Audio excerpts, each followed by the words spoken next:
Pittsburgh, 1923. The Monongahela Valley is on fire. Not literally, or not only literally. The steel furnaces at Homestead work around the clock, and the men who feed them need 5,000 calories a day just to stay upright. The shifts are 12 hours. The heat at the furnace mouth can hit 2,000 degrees. A man who works that close to molten metal for that long develops a relationship with food that has nothing to do with pleasure. It is fuel. It is medicine. It is the thing that keeps him standing. His name is Józef. He came from Kraków in 1909 aboard the SS Pretoria, and he lives now in a row house on Brereton Street in the Strip District with 11 other men who all work the same furnace. His wife Marta cooks for all of them. She spends $14 a month on groceries. She does not waste a single gram. In that kitchen, in that row house, with that $14, Marta is building an American food tradition. She just doesn't know it yet. And America, when it finally notices what she made, will forget to say her name. What you're about to hear is a list. 20 foods. Some of them you eat every week without thinking about where they came from. Number 14 will make you reconsider everything you think you know about American barbecue. Number 8 launched a billion-dollar industry that still doesn't credit the women who invented it. And number one is in your grocery store right now, and the label doesn't tell you a single true thing about it. These foods weren't discovered by chefs. They weren't developed in test kitchens. They were figured out by exhausted immigrant women in the Strip District and Lawrenceville and Braddock, feeding men who couldn't afford to get sick and couldn't afford to stay hungry. The food science community took 60 years to confirm what Marta already knew. The restaurant industry took 80 years to put it on a menu and charge $22 for it. This is their list, not ours. Food number 20, Shamanti, charnina, also called duck blood soup. Before it was a Pittsburgh curiosity, it was a survival calculation. Charnina arrived in the steel districts with the first wave of Polish immigrants in the 1880s, and Marta and women like her made it whenever a duck was slaughtered, and nothing could be thrown away. The broth was built from duck bones and giblets, sweetened with dried prunes and raisins, acidified with vinegar, and thickened with the duck's own blood. The result was dark, sweet, sour, and deeply savory at once. There was nothing else like it. The blood is what made it work. Hemoglobin binds with the acidic broth to create a sauce-like consistency without any starch. The cooks who made charnina had no chemistry degrees. They had 30 years of watching the pot. In the 1910s and 20s, public health inspectors in Pennsylvania viewed any dish made with blood with immediate suspicion. Blood was associated with unsanitary slaughter conditions, and inspectors would condemn a kitchen over a pot of charnina the same way they'd condemn spoiled meat. Several Polish households in Braddock were cited specifically for preparing blood-based dishes in the 1918 to 1922 period, according to Allegheny County sanitation records. By the 1960s, charnina had largely vanished from public-facing Polish restaurants in Pittsburgh. It survived only in church basements and in the kitchens of women who still kept ducks. Today in Warsaw, it is considered a heritage dish. In New York, chefs serve blood-based sauces at $40 price points and call it boundary-pushing cuisine.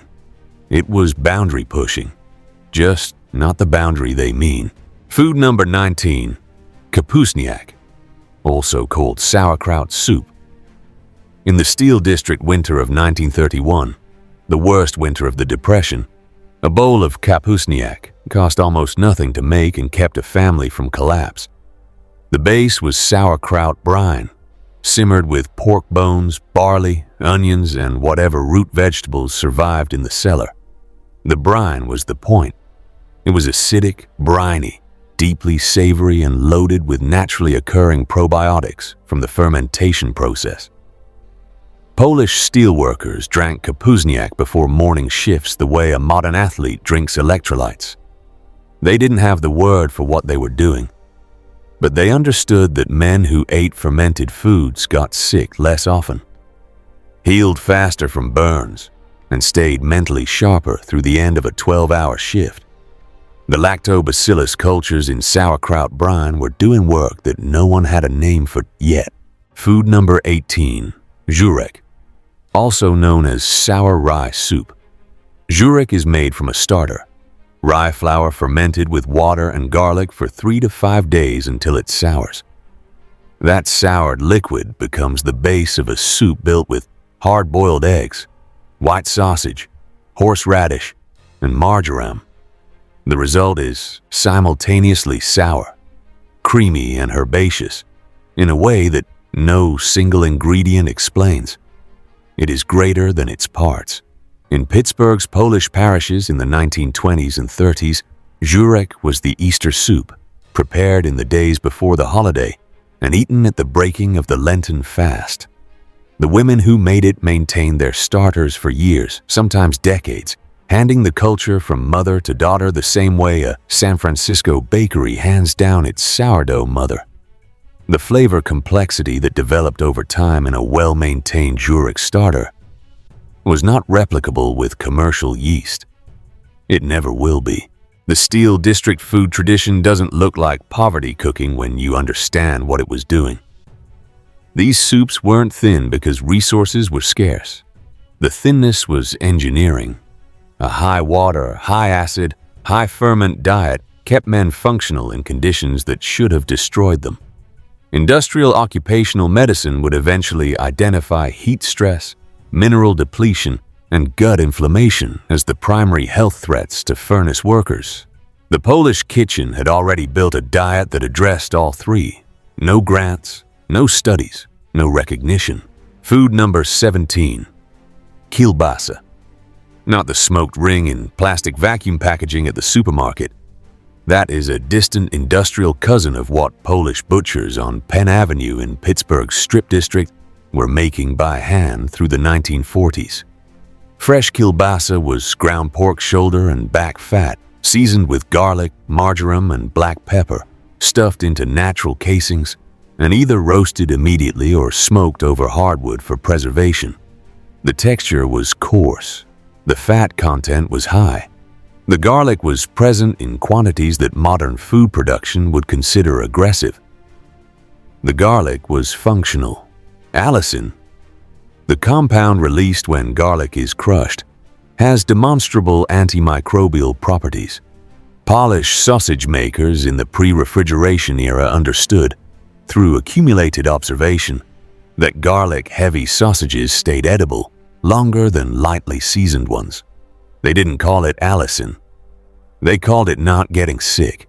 Food number 16, pierogi. This was the Polish take on stuffed dumplings, but better. Walk into any Polish church hall in Pittsburgh on a Friday night in 1955 and the air is thick with steam. The women of St. Stanislaus, or Nativity of the Lord, have been at the dough since early afternoon. Pierogi dough is simple: flour, egg, water, salt. But the rolling is physical work and the crimping requires a specific hand movement that takes years to make automatic. The fillings vary by family. Potato and cheese is the most common, but sauerkraut and mushroom, meat, sweet farmer's cheese with raisins. Each family's ratio is proprietary and non-negotiable. The boil then butter method that most people know is only half the technique. Properly finished pierogi are boiled until they float, then transferred to a pan of butter and caramelized onion, and cooked until the skin blisters and browns. That second step creates Maillard reactions on the dough surface that produce flavor compounds, absent in the boiled version. The grandmothers called it finishing. Food scientists would call it a two-stage cooking process that optimizes both texture and flavor development. Same thing. Food number 15, beet horseradish. Grated raw horseradish folded with roasted beets and a splash of vinegar. That's the entire recipe. It sounds simple until you grate fresh horseradish and your eyes are streaming, and the kitchen smells like a chemical laboratory. And you understand why Marta served it at every holiday table regardless of what else was on the menu. Horseradish root contains isothiocyanates, the same compound family as mustard and wasabi, which function as powerful natural antibiotics and anti-inflammatories. Combined with the nitrate-rich beets, which were understood even in folk medicine to support circulation and blood pressure. Chiqua was a cardiovascular and immune tonic hiding as a condiment.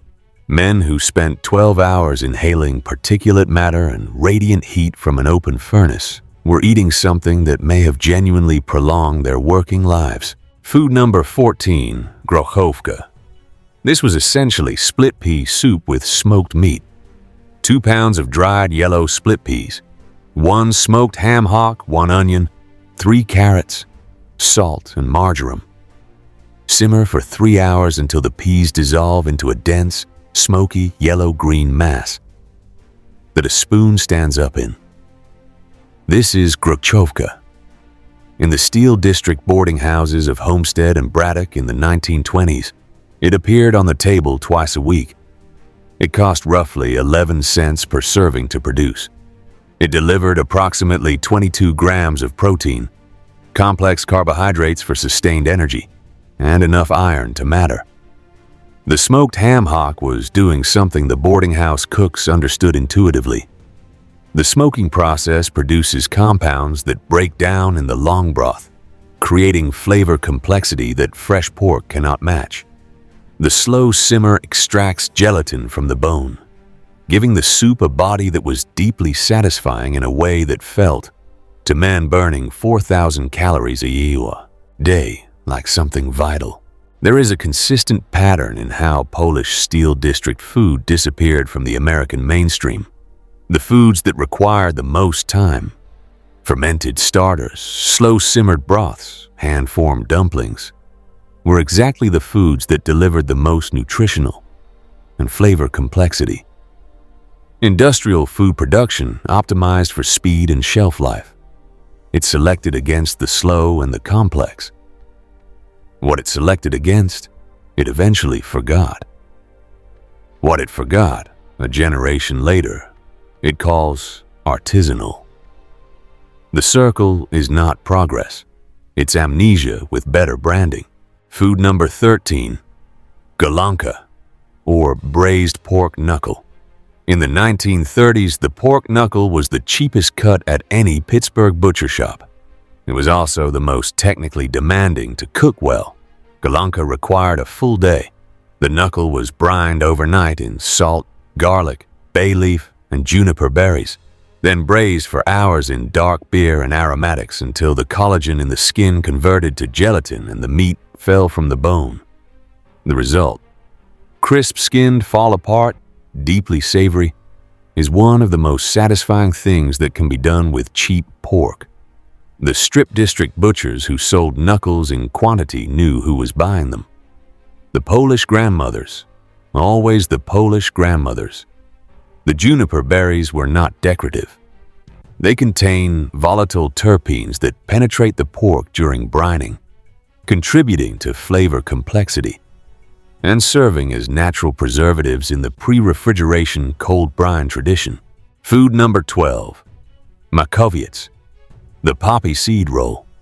Christmas in Polish Pittsburgh in 1935 smells like yeast, walnuts, and a dark, sweet, dense paste made from ground poppy seeds, honey, and orange peel. Makowiec is a yeasted sweet roll wrapped around a thick layer of poppy seed filling and baked until the dough is pillowy and the filling is almost black.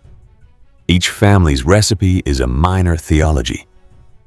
The ratio of seeds to honey, the presence or absence of raisins, the thickness of the roll, the glaze. The poppy seed filling required a poppy seed grinder, a piece of equipment most Polish households owned and most American households have never seen. The seeds had to be ground twice, once coarse, once fine, to release their oils and develop the paste consistency that holds the roll together. The grinding was Marta's job on the 23rd of December, every year, without variation. Food number 11, bigos, the hunter's stew. Bigos is the dish that rewards patience and punishes shortcuts. It begins with sauerkraut, well-fermented, genuinely sour sauerkraut, combined with fresh cabbage, multiple cuts of smoked and fresh pork, dried mushrooms reconstituted in hot waters, and a glass of red wine. It is cooked once, refrigerated overnight, and cooked again the next day. Then again. Traditional bigos improves for 3 days of reheating, each cycle deepening the fermentation reactions between the wine, the sauerkraut acid, and the smoke from the meat. On day 3, it is almost unfairly good. The dried mushrooms, usually Polish borowick equivalent to porcini, contributed compounds called glutamates that functioned as natural flavor amplifiers. The Polish cooks who used dried mushrooms in every major dish were manipulating umami before the word existed in English food vocabulary. The Steel District diet was not, as nutritionists of the mid-20th century characterized it, nutritionally deficient or crude. It was calorie-dense because the bodies eating it required extreme caloric density. It was ferment-forward because fermentation was the preservation technology available, and the women using it had generations of accumulated knowledge about which ferments worked and why. It was organ and bone forward because those cuts were affordable, and those cuts are, by any nutritional metric, the most nutrient-dense parts of the animal. When the post-war American food culture called this diet primitive and pushed it toward the margins, it was not making a nutritional argument. It was making a class argument. Food number 10, flatski, tripe soup. The butcher on Penn Avenue sold honeycomb beef tripe for a few cents a pound through the 1940s. The women of the Polish parish knew exactly what to do with it. Flatski, tripe soup, required 3 hours minimum. The tripe was cleaned, blanched twice to remove any remaining off notes, then simmered with beef bones in a broth built with marjoram, allspice, ginger, and nutmeg. The resulting soup was rich, slightly gelatinous from the collagen in the tripe, and warmly spiced in a way that was nothing like any other soup in the Polish repertoire. Beef tripe is one of the highest natural sources of collagen peptides. Modern sports nutrition markets, collagen peptide supplements for joint health, gut lining integrity, and skin elasticity at prices ranging from $30 to $80 per container. The men eating flatski before morning furnace shifts were consuming this directly from food, as it was meant to be consumed at cents per serving. Food number 9, kvass chlebowy, bread kvass, the end of a loaf of rye bread. The heel, the too hard slice, the piece nobody wanted, went into a crock with hot water, a bit of sugar, and sometimes a handful of dried fruit. 3 days later, it was kvass chlebowy, a lightly fermented, mildly effervescent drink with a deep rye sourness and a tiny alcoholic content, enough to be refreshing without being intoxicating. Polish steel workers drank it during the shift when water alone felt insufficient. It was not beer. It was not water. It was something more functional than either. Fermented grain beverages maintain electrolytes, provide B vitamins produced during fermentation, and deliver simple sugars for rapid energy, essentially a naturally occurring sports recovery drink. The Polish communities who made kvass weren't thinking in those terms. They were thinking about the fact that a man who drinks only water through a 12-hour furnace shift gets lightheaded before the end. Kvass kept him level. Food number 8, kisiel, also known as fruit starch pudding. Kisiel is made by cooking fruit. Tart cherries, plums, or red currants were most common in Polish Pittsburgh. with sugar and potato starch until the mixture thickens to a soft, jelly-like pudding.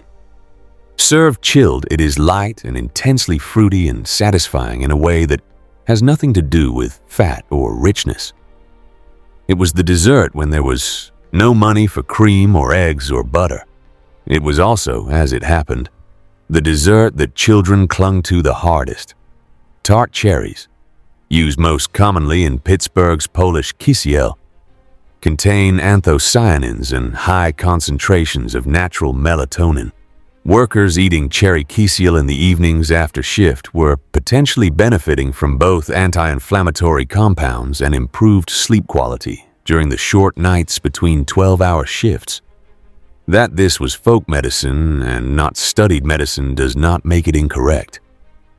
Fruit starch puddings disappeared from the American food vocabulary in the post-war era when Jell-O, pudding mixes, and commercial gelatin desserts offered fruit-flavored sweetness without the labor of cooking down real fruit. The substitute was cheaper, more colorful, and perfectly shelf-stable. The nutrients stayed in the real fruit. The nutrients didn't make it onto the label because the substitute had no nutrients to list. Consider what the Strip District kitchen was: a complete food preservation and fermentation laboratory operating without institutional recognition, without government support, and under active suspicion from public health bureaucracies that did not understand what they were looking at.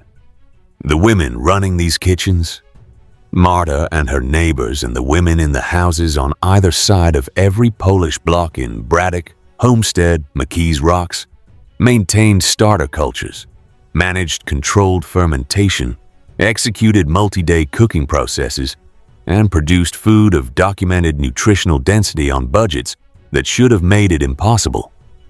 They were not primitive. They were not lucky. They were extraordinarily skilled, and they were never once called that. Food number 7. Kluski Śląski. Silesian dumplings. A potato dumpling with a hole in the center, pressed with the thumb before boiling, served with browned butter and caramelized onion, or with a pork-based gravy. Kluski Śląski came from Silesia, the coal and steel heartland of Central Europe, and the Polish and German miners and metalworkers who carried the tradition to Pittsburgh brought it into kitchens that already understood the dumpling's logic. Boiled potato, flour, egg, formed by hand, cooked in water. It was filling, cheap, and could accommodate whatever sauce or fat was available. The thumb hole is structural, not decorative. It ensures even cooking through the center of a dense potato mass. Without it, the dumpling's exterior overcooks before the center sets. The women who made kluski had worked this out entirely through observation and failure, and didn't need a culinary school to explain the heat transfer principle involved. Food number 6. Smalec. Rendered lard with cracklings. The fat jar. Every Polish kitchen had one. A ceramic crock of rendered pork fat. Sometimes pure white lard, more often smalec, which mixed the rendered fat with cracklings, garlic, marjoram, and onion. Spread on dense rye bread, it was breakfast before a morning shift, and the last thing eaten before sleep. It was also the cooking fat for almost everything else in the kitchen. No Polish household in the Strip District in 1930 owned a bottle of vegetable oil. Lard from pastured pigs is a significant source of vitamin D, one of the few non-seafood dietary sources available in a northern industrial city where sunlight was blocked by furnace smoke for much of the year. Pittsburgh's steel districts had some of the highest urban rates of rickets in the early 20th century. In Polish households, where lard remained the primary fat, the vitamin D provided by smalec may have offered partial protection. No study exists to confirm. This because no one was studying Polish steelworkers' diets with that level of care. Food number 5. Plaki ziemniaczane.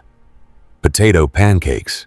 Grated raw potato, squeezed dry, mixed with egg and onion, and a small amount of flour. fried in lard until the edges char and the interior steams into something dense and fragrant and slightly sweet from the starch.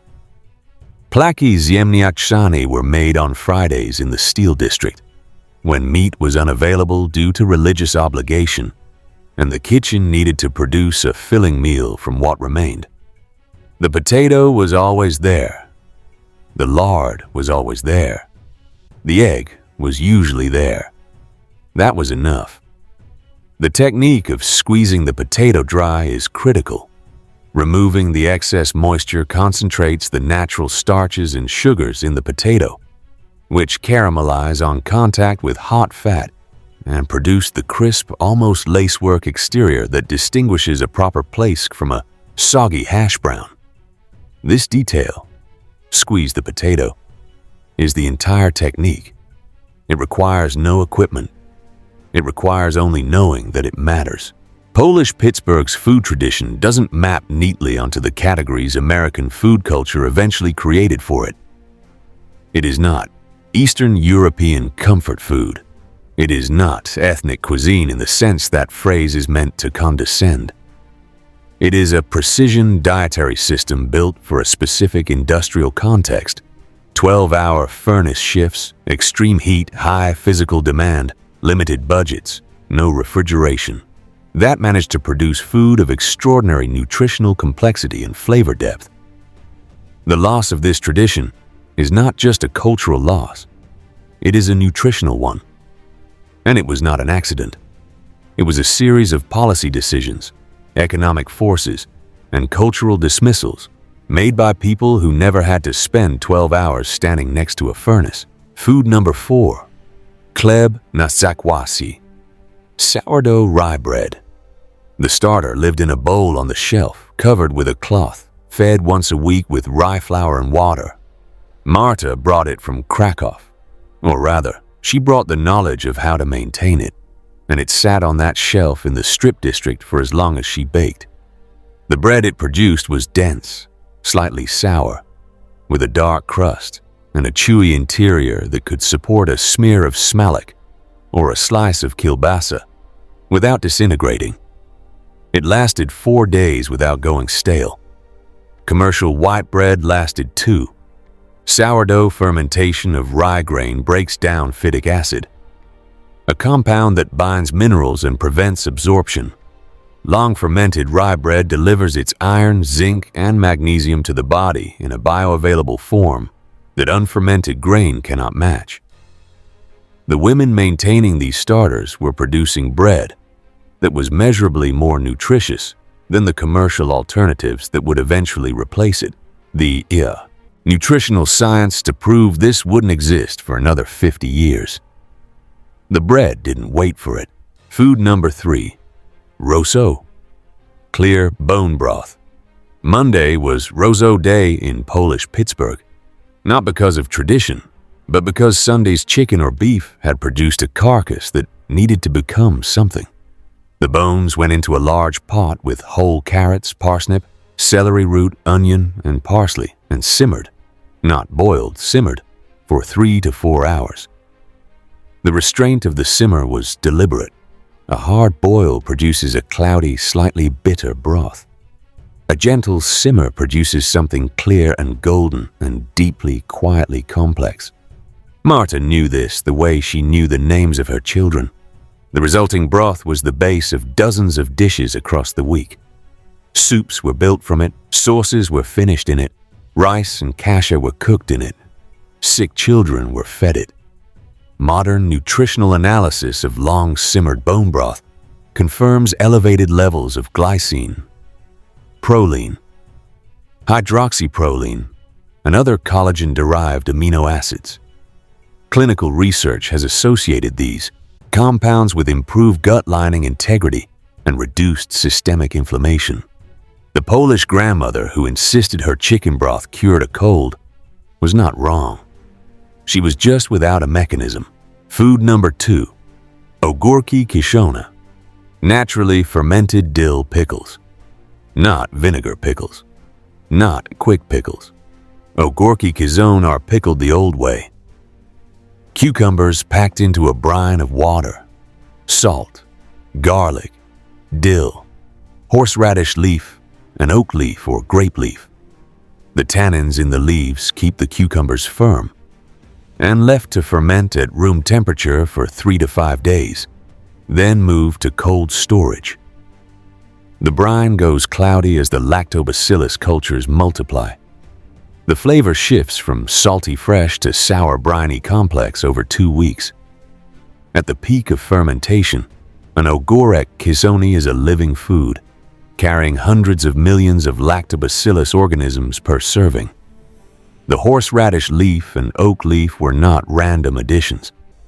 Tannins in both leaves inhibit the pectin-degrading enzymes that would otherwise soften the cucumber during fermentation, maintaining the crunch that is the structural signature of a properly made pickle. The women who added those leaves had not studied food, chemistry. They had learned what happened to pickles made without them. The difference was the crunch.